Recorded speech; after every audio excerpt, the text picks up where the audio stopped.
I wanted to eat really good food, the kind of good flavors that I was used to. And so I taught myself to cook and to get those meaty, smoky, delicious, soulful flavors into my cooking. The intake of legumes is probably the most important dietary predictor of survival in older persons around the world. We should include nuts in our diet just as we should include beans. They're loaded with fiber, they're loaded with antioxidants, they're loaded with phytonutrients, packed with protein. It's not all or nothing. It's not black or white. Any movement we can make along this spectrum towards eating healthier can accrue significant benefit.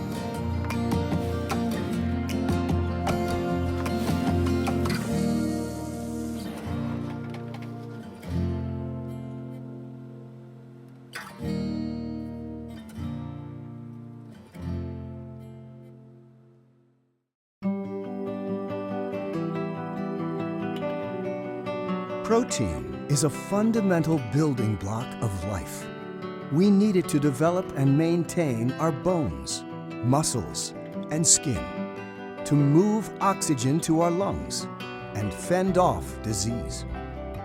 Yet a growing body of evidence has shown that not all forms of protein are necessarily good for our health.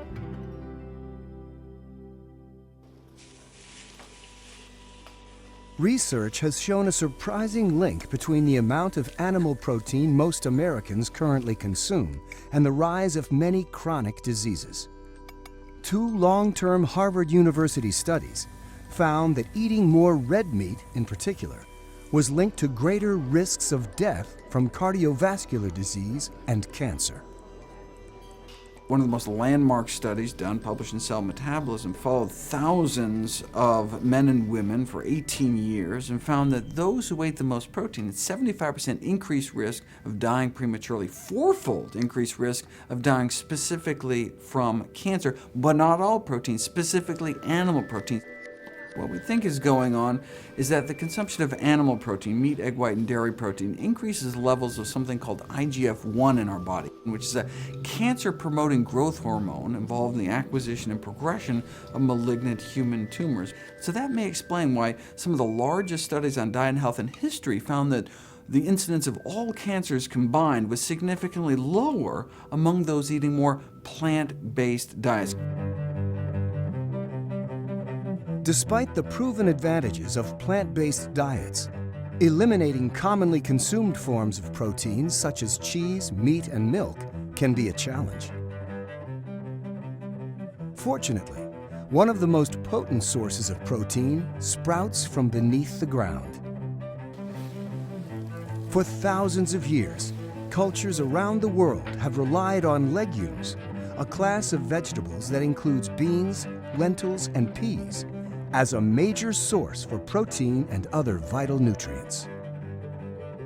Legumes, beans, count as both the protein group and the vegetable group, so they're packed with, protein, iron, zinc, things that you'd expect from other protein-rich foods like meat, but also are packed with things you typically only find in the vegetable kingdom, like fiber, folate, and potassium. So you get the best of both worlds when you eat beans while enjoying something that's naturally low in saturated fat and sodium and no cholesterol.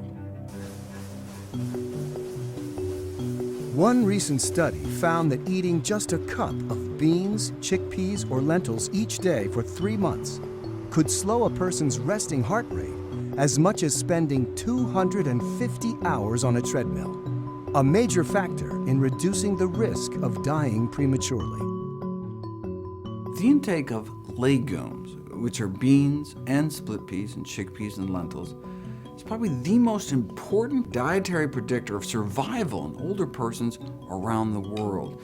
8% decrease in premature death risk for each daily ounce intake.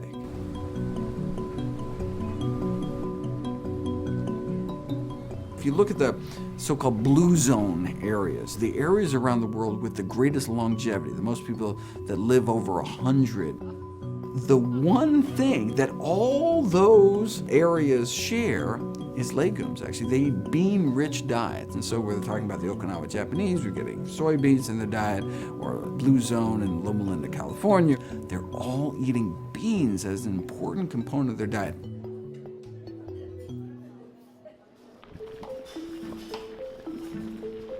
People see beans as boring, and nobody wants to talk about, encouraging people to eat beans, but they're so healthy and they're so versatile, so inexpensive. The top beans that I recommend are black beans. The darker, the more nutrients they pack. So you want to have black beans on a regular basis, and you can have that as black bean burger, you can have that in a burrito, in a wrap. Make a large batch, 4 to 6 cups of beans on a Sunday. Just put them on your counter, plug it in, cook it, and then eat off of that for the rest of the week. You can make 2 to 3 different types of beans on a Sunday. Beans provide a feeling of satisfaction and fullness that rivals many animal-based foods. This has been explained as the lentil effect, or the second meal effect. The high fiber content of legumes prevents them from being digested as quickly as meat, keeping you satisfied longer. And their low sugar content prevents insulin from spiking in your bloodstream and making you hungry.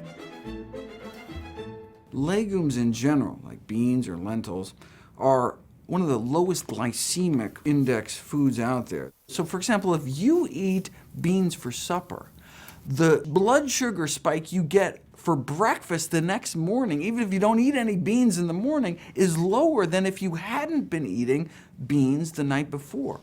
It turns out that there are prebiotics in beans. There are compounds in beans like fiber and resistant starch that our good gut bacteria eat. And so we eat a bean burrito at night. By the next morning, our gut bacteria are eating that same bean burrito and producing these compounds, these so-called short-chain fatty acid compounds, that then are absorbed back into the system and have these wonderful beneficial effects.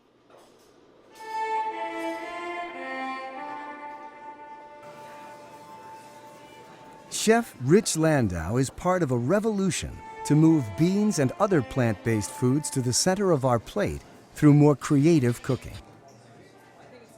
His goal at his award-winning vegan restaurant, Veg, is to create alternatives to the mouth-watering animal-based dishes he loved as a child. We really think a lot about what goes on the plate here. I find that most vegan dishes, when you go to mainstream restaurants, they're very lean. They're very high note. There's lots of flowers and colorful oils and little bits of herbs and little leaves. And that's great if you want to actually just taste like the garden. But the two things we think of the most when we're cooking is this filling and is this really, really satisfying? The second they start saying, I'm doing something good for my body and the environment, we've lost it, because then they're kind of justifying to themselves why they should be eating this. They're eating this food because it's delicious, because it has these layers of flavor that you're only used to getting from a meat-based meal. You're getting it with all vegetables because we cook them that way. The heart of their approach is to search for plant-based alternatives that are both delicious and satisfying. Beans are one of the most versatile sources of protein and fiber on the planet. Today, they're featured in a wide range of succulent dishes from around the world that are helping to redefine healthy eating. I wanted to eat really good food, the kind of good flavors that I was used to. And so I taught myself to cook and to get those meaty, smoky, delicious, soulful flavors into my cooking. As I got older, I really started getting into this. And I decided, well, maybe there's a market for this out there. Maybe, if you go to a health food store, it's kind of healthy and hippie, and, there's this kind of preconceived notion that all vegetarian food is health food, and it's bland, and it's this, hippie rabbit food diet. I thought that was a shame that anyone ever thought that way. Food is food, and delicious food is delicious food, no matter what's in it. Beans are one of my favorite foods. This is one of these cross-cultural phenomenons, that beans exist in every culture in so many beautiful ways, and there's so much you can do with them. One of my favorite dishes in the world is actually made from yellow lentils. which in Indian cooking is called dal, and it's called a mulligatawny soup. This is all about the texture of the lentils and the layering of the spices. You start with garlic, onion, and ginger, just the way any great global dish starts. A little bit of Nutri-Oil, we use sunflower oil. And you start cooking your onions and your garlic and your ginger in the oil, and you end up with this kind of paste at the bottom that's full of all the flavor that's going to build the foundation of your dish. Then you add your vegetable stock. Now your stock is full of all these aromatics, the curry spices, the ginger, the garlic, all combining together. Now you've built your foundation with the curry. Now it's time to cook the lentils just until they break down, until they become really creamy. And without adding that much extra fat at all, you have this really rich tasting soup because the lentils have unlocked all their starch and broken down into the soup. And it's a great study in textures and flavors to make this soup because you've used such little fat and only one layer of seasoning and ended up with something so incredibly aromatic and something so rich that you would never believe that there wasn't 15 hours of labor into it. It's so simple.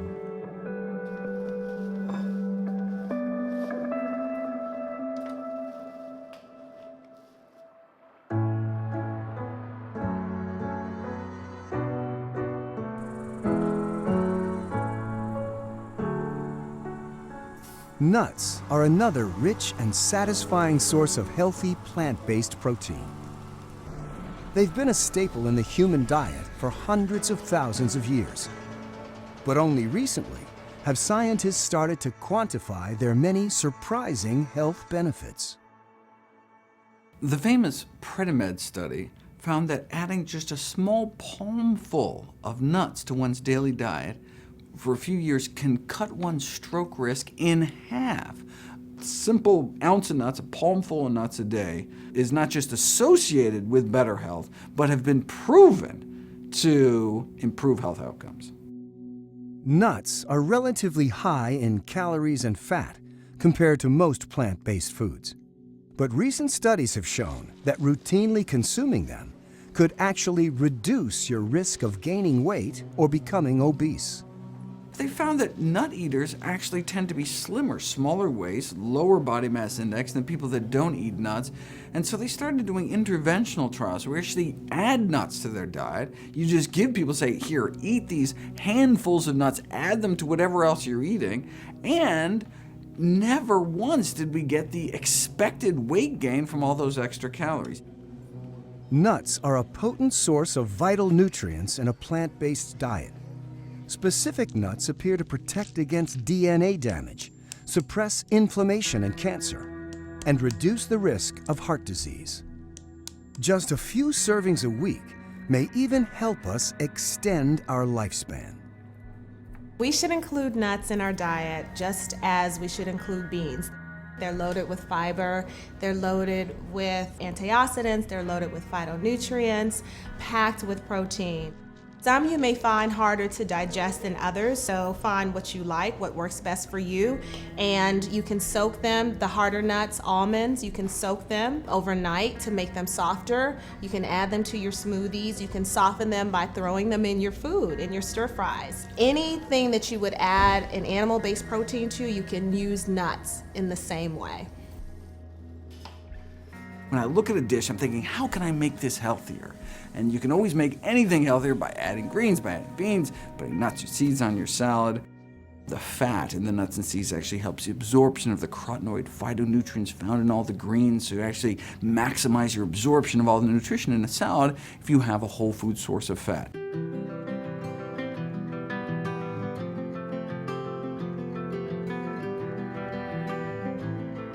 Legumes, nuts, and seeds are important components of the human diet, providing our bodies with protein and many other vital nutrients needed to survive.